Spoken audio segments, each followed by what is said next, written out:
मोह जी पकाई कंदे अखियों दयालू ओ वनी हंध ते किरंदे पोए पुसंदा विहाणा वे असां जे न उदासी कंदे के समाणे अज या सुभाणे जो पखियड़ा उडाणा वे असां जे न उदासी कंदे के समाणे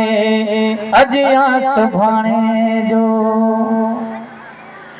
कुंडो तो जे दर जो हिते केर खड़काईंदो आने बहाने हिते केर लिया पाईंदो ओ ॾाढो याद ईंदा तोखे माण्हू दर्द हणावे असां जे न उदासी कंदे के समाणे अज या सुभाणे जो